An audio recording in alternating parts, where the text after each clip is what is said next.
They say time heals all wounds, but I'm here to tell you that's bullshit. Time doesn't heal, it hides, it buries, it dulls. It covers pain with dust, but one sharp memory is enough to sweep it all clean and fresh again. And betrayal? Betrayal doesn't fade. It lingers. It rots beneath the surface, poisoning everything you thought was real. I learned that the hard way. Not just because my husband left me for someone else, but because he left me for someone younger, shinier, untouched by real life, and because my own sister, my blood, chose to stay close with them as if none of it mattered. As if what I went through was just some unpleasant detour instead of a car crash that split my soul in two. I was 43 when I finally saw it all clearly, 6 years after the fact. 6 years after the first crack. You have to understand, I didn't see it coming. Not even a little. He was the love of my life. We met at 19, full of big dreams and bigger hearts. He was charming in that quiet way, the kind of guy who made you feel like a secret. Like you knew something about him no one else did. We were those annoying college sweethearts who actually worked, who actually made it past graduation, who got married and built a life and had a baby and believed, truly believed, we were going to grow old together. I wasn't blind. I knew. Relationships took work, and I worked. I nurtured. I believed in us. I thought he did too. So when the shift started, I misread it. I chalked it up to the grind work, parenthood, bills, life. He became quieter, sure, more tired, distant, but don't we all? I figured we'd reconnect when things calmed down. That's the lie we all tell ourselves, isn't it? That one day we'll catch up. But one day never came. Instead came the realization, slow and awful, that I wasn't the center of his world anymore. That maybe I hadn't been for a long time. I didn't find out from him, of course. I found out the way wives always find out too late and by accident. It wasn't a dramatic moment. No screaming, no hotel room confrontation. Just a string of little things, little clues I ignored until I couldn't. A weird work schedule, a strange smile when he checked his phone, a scent that didn't belong to me, and then the texts. I wasn't snooping. I wasn't looking for anything. But they were there, open, bold, like they didn't even care. Flirty, intimate, full of jokes and inside references I didn't understand. I confronted him that night, shaking, breathless, half hoping it wasn't what it looked like.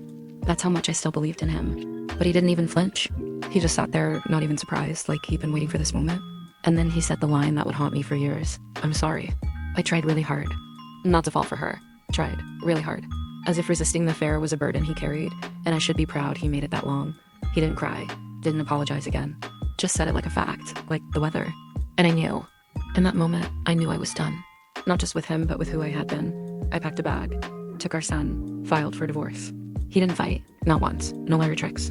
No custody battles, no begging. He signed the papers like it was a delivery receipt, like I was just some lease he was happy to be rid of. Our son was 4, a soft, sweet, beautiful boy who asked for daddy every night.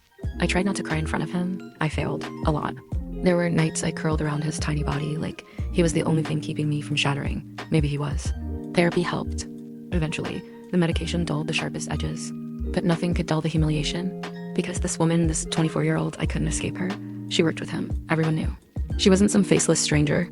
She was her, long brown hair, big eyes. The kind of laugh that turned heads. Social media didn't help. She was everywhere. Popping up in tagged photos, in mutual friend stories, in comments under posts that used to be mine. And the worst part, people loved her. His family adored her. Even our old friends acted like it was just some complicated love story instead of a betrayal. One actually said, I don't support cheating, but, look at her. That sentence burned itself into my brain, as if being pretty made her actions harmless. As if I should understand, even be gracious about it. I cut them all off, every single one. Friends, in-laws, co-workers. Anyone who smiled at her Instagram posts or dared to suggest things happen for a reason. I chose loneliness over betrayal, and for a while, it worked. I found peace in the silence. I rebuilt my life piece by piece. I raised my son. I worked. I focused on healing, and slowly, the edges softened. I stopped checking her profiles every night. I stopped comparing. I stopped imagining conversations where I came out strong, and they came out ashamed. I thought maybe, just maybe, I was getting better. And then came the phone. My sister, 28, bright, sweet, baby of the family, came over for dinner. We'd always been close. She was my rock during the divorce. She held me when I cried. Took my son to the zoo when I couldn't get out of bed. She was the one person I thought was truly mine. And then she left her phone on the kitchen counter. I wasn't snooping. I wasn't suspicious. But the screen lit up, and there it was, a message. From her, my ex-husband's wife. The woman who torched my world. At first I thought maybe it was about my son. Maybe they'd coordinated something behind my back. But I opened the message. Yes, I know, I shouldn't have. And it wasn't a one-off. It was a conversation. An ongoing, casual, intimate friendship. Full of emojis and memes and selfies and plans. My stomach dropped. I scrolled. And the more I scrolled, the colder I got. 6 years. 6 years of friendship, birthdays, secrets, comfort. My sister hadn't just stayed in touch, she had built something with her. A bond, a connection, one she never told me about. I confronted her immediately.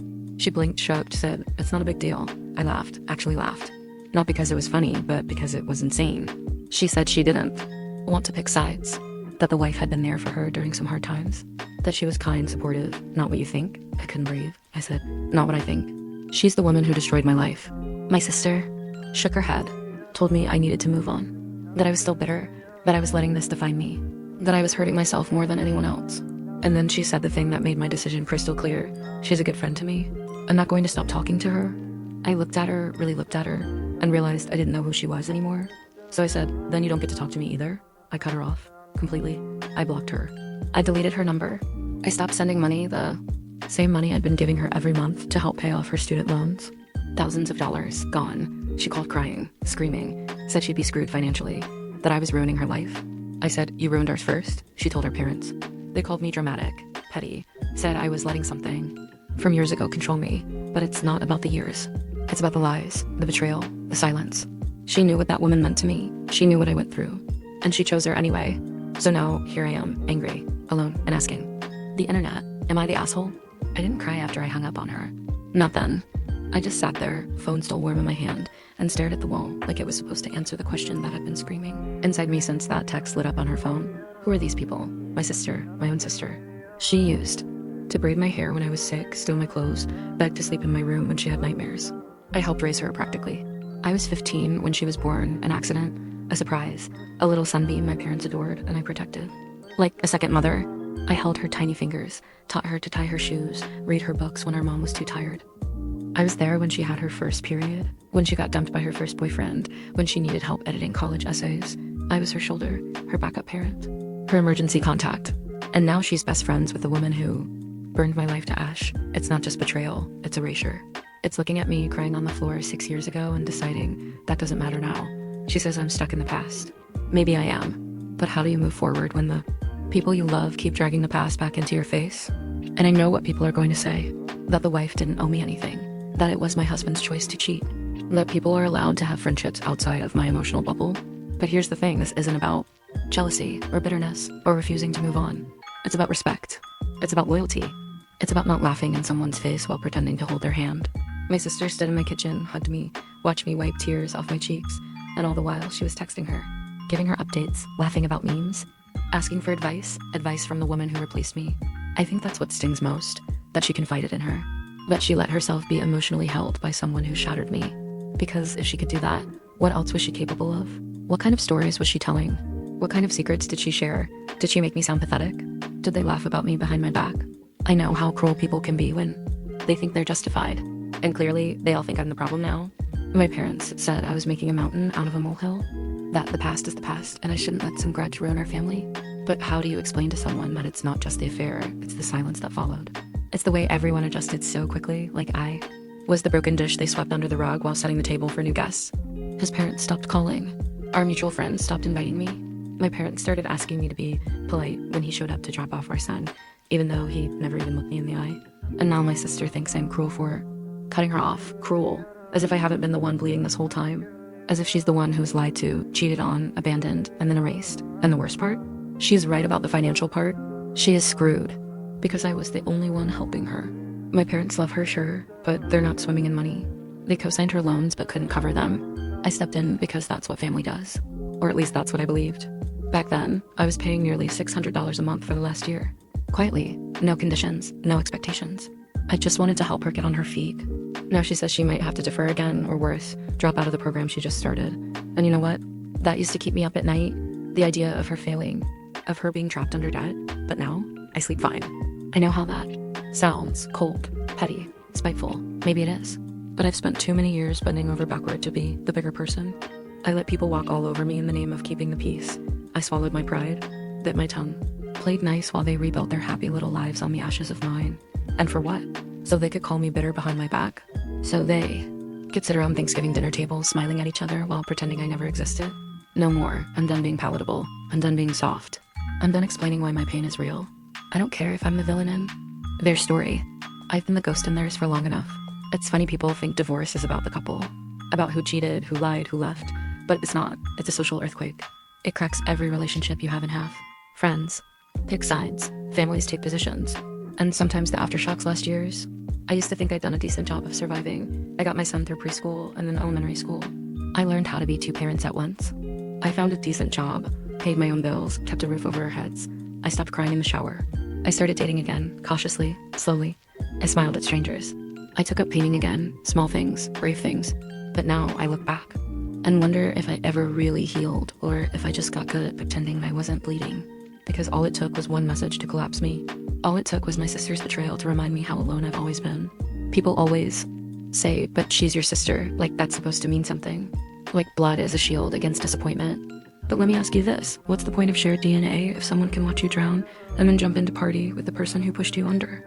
Loyalty isn't about biology, it's about choice, it's about who shows up, who stays, who doesn't become best friends with your ex's mistress turned wife. So I chose me. For once, I chose me. I slammed the door she left open and locked it tight. No more monthly payments, no more texts, no more pretending we're still close just because we share a last name. I told her exactly why. I told her I hoped her friend could float her loans now. She didn't like that, but tough. I'm not her. Emotional ATM. I'm not the safety net she gets to crawl back to after dancing with my grief like it's a party favor. She told me I was cold. I told her I was done. And maybe I am bitter. Maybe I am holding a grudge. But here's what no one tells you. Sometimes bitterness is survival. Sometimes it's the only thing that keeps you from crawling back to the people who cut you deepest. And I'm tired of being cut. Tired of bandaging wounds with grace and being told I'm still bleeding wrong. So maybe I am the asshole. But at least now I'm one with boundaries. You know what they never prepare you for? The silence. Not the silence after the fight that's loud in its own way, filled with the echoes of what was just said, the weight of what wasn't. No, I mean the silence after the decision. After you finally cut someone off. When your phone doesn't buzz anymore. When the texts stop. When you wake up and realize you don't have to brace yourself for another passive-aggressive message or another voicemail that starts with, I just think it's sad. That silence is supposed to feel like peace. Everyone tells you that. Protect your peace, they say. Like peace is some scented candle you light after trauma. That no one warns you that peace, at first, feels exactly like loneliness. That it feels like you're walking through a house where the walls used to breathe with life and now they're just still, cold, hollow. I didn't miss her exactly. I missed who I thought she was. I missed the idea of her. The sister who knew every inside joke, who I could text during boring meetings, who brought over soup when I had the flu. The sister who called me crying the night she got dumped and ended. Up sleeping in my bed like she was still a teenager. That version of her, that's the one I mourned, because the real her, the one who chose her, my ex's new wife, as her safe place. I don't recognize that person anymore. I wonder if she ever really saw me, or if I was just someone she leaned on when it was convenient. Someone who was useful, until I wasn't. That thought haunted me more than anything. The possibility that all those years I poured into our bond, all the effort I gave to being her protector, her backup parent, her biggest fan meant more to me than to her. That maybe I was just the older sister with a stable job and a bleeding heart. A walking support system with a bank account. And once she found someone younger, shinier, more fun, more connected to the life she wanted, well, why not switch allegiances? Why not let the past rot while you sip wine with your bestie and talk about boys and babies and brunch spots? I picture them together sometimes, laughing, her new friend, my replacement, pouring them another glass while they talk about their kids and make plans for vacations. Does she mention me? Do they joke about how extra I was for cutting her off? Does she roll her eyes and say, yeah, she still can't get over it? The idea twists my stomach. And then I remember the look on her face when I confronted her, that blank, indifferent calm, that shrug. It's not a big deal. Like, I was some wounded animal she couldn't be bothered to feel sorry for anymore. And suddenly the silence feels better than company. Suddenly the loneliness feels earned, because at least it's honest.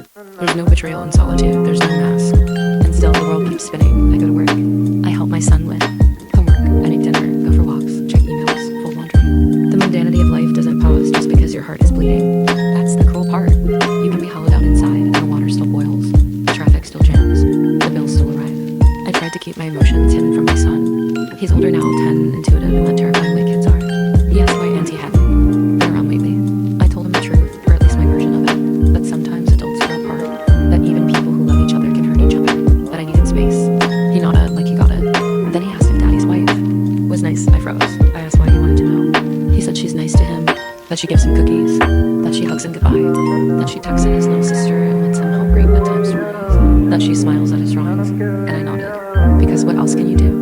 You can't drag your kid into your grief. You can't hand them your rage like a family heirloom. So I smiled and said, that's good, baby. And then I went into the bathroom and vomited.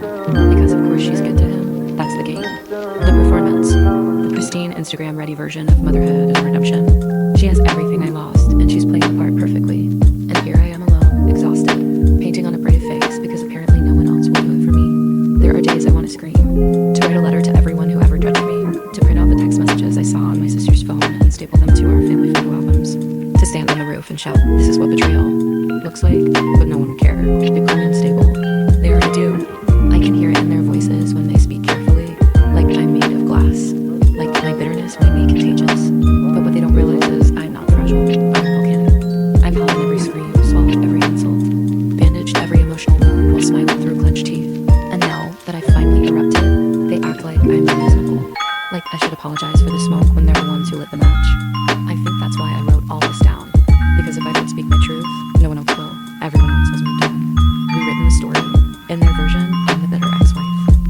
sister, the difficult daughter. But I know the truth. I know what it felt like to be left, replaced, erased. I know what it cost me to survive. And if survival makes me unlikable, then so be it. At least I didn't become someone else's puppet. At least I didn't pretend. I used to want reconciliation. Used to imagine some tearful reunion with my sister, where she says, "I'm so sorry, I didn't realize how much I hurt you." But now, I don't want her apology. I want her absence. I want the space she used to fill to stay empty, because it reminds me that trust has weight. That once it's broken, something should stay shattered. And yet even now, there are moments when I miss her. Not because I forgive her, not because I want her back, but because I hate that she made me question what was real. I hate that I have to go back and untangle every memory. Was she texting her then? Was she already lying to me? Did she roll her eyes behind my back while hugging me through tears? The gaslighting never ends. The self-doubt circles like a vulture that I don't let it land. Not anymore. I'm stronger than I was 6 years ago, stronger than I was last week, and strength isn't loud. It's quiet. It's in the way I open my laptop to work while my heart aches. It's in the way I drive my son to school and ask about his day, even when I want to curl up and disappear. It's in the way I hold the line, the way I don't give in, the way I stopped paying those loans and didn't send another dime even when the guilt tried to sneak in. Because this isn't just about money, it's about boundaries. It's about saying you don't get to hurt me and benefit from me. At the same time, I think that's the hardest lesson of all. That love without respect is poison. That family without accountability is just a trap. And I'm not stepping into that trap again. Not for her, not for him, not for anyone. I didn't expect closure. That's not something women like me get. We get endurance, we get lessons. We get the slow, grinding rebuild after the wreckage. But closure, that's a fairy tale we stopped believing in the day we realized people don't apologize when they should, and they definitely don't change just because you're hurting. Still, a part of me always held on to the idea that maybe, just maybe, someone would look back and say, "Yeah, I was wrong. You didn't deserve that," but no one ever does. My sister didn't. My ex didn't. His family didn't. No one. They just moved forward like nothing happened. Like I was a minor inconvenience in the grand arc of their shiny little lives. But me, I had to carry the silence. The weight of all the things they wouldn't say. I had to walk around pretending. I wasn't bleeding while they tossed around phrases like growth, healing, and getting over it. As if my grief had an expiration date. As if I was the problem for not putting on a smile and sitting at the same damn table with the woman who took everything from me. I don't even know if she thinks about me, the new wife. The one who played house with my family like it was a prize she won. Maybe she feels guilty. Maybe she feels triumphant. Maybe she feels nothing at all. But it doesn't matter. Because the story stopped being about her the day my sister chose to smile at her text and lie to my face. That was the final crack. Not the betrayal from my husband. Not even the cheating. It was the slow, calculated choice from someone I trusted more than anyone. Someone who knew the darkest parts of what I'd gone through and decided it wasn't reason enough to set boundaries. I remember one night, years ago, shortly after the divorce, when my sister came over to watch a movie. I was a mess, hadn't eaten, hadn't showered, just barely making it through the days. She brought takeout, curled up on the couch, and we watched some cheesy rom-com we'd seen 100 times. I fell asleep with my head on her lap. I remember her brushing my hair away from my face and whispering, "You're gonna get through this." I believed her. I believed her. And now I wonder, was she already texting the woman who wrecked my life even then? Was that comfort real? Or just a performance she put on for the sad older sister she pitied? That memory is poison now. It used to be a lifeline, not a knife. And I hate that she took that from me too. But here's what I've learned. You don't have to keep people in your life just because they once loved you, or because they once showed up, or because they share your blood. Loyalty is an action. Love without respect is a trap. Family isn't. Just to name its behavior. And when people show you who they are, you don't argue. You don't beg. You believe them. I believed her for too long. Gave her too much. Trusted her with parts of me I'll never get back. And now that I walked away, I see it clearly. She never saw the fire she was dancing around. Never thought I'd burn the bridge down for real. She thought I'd fold, like I always did. But I didn't, and I won't. There are no more payments, no more calls, no more explaining why my pain is valid. I'm done being the emotional landfill for other people's messes. I'm done being expected to forgive without change. My parents think I'll come around, that I'll calm down and make amends, but there's nothing left to mend. The damage isn't just emotional, it's moral. It's the route of watching people you love become strangers and realizing they were never who you thought they were. I still get up every day and take care of my son. I still go to work, pay my bills, smile at the grocery store cashier. Life goes on, but I'm not the same woman I was. She's gone. The one who believed that love could fix things. The one who made excuses for everyone else's behavior. The one who thought family meant protection. I buried her in the silence. That came after the final text, the last voicemail, the quiet collapse of everything I tried to hold together. And in her place, there's someone sharper, someone colder maybe, but someone who finally knows how to protect herself. And maybe that makes me hard. Maybe it makes me harsh. Maybe it makes me the asshole in their story. But at least I'm not the fool anymore. At least I'm not pretending everything's fine when people stab me with smiles on their faces.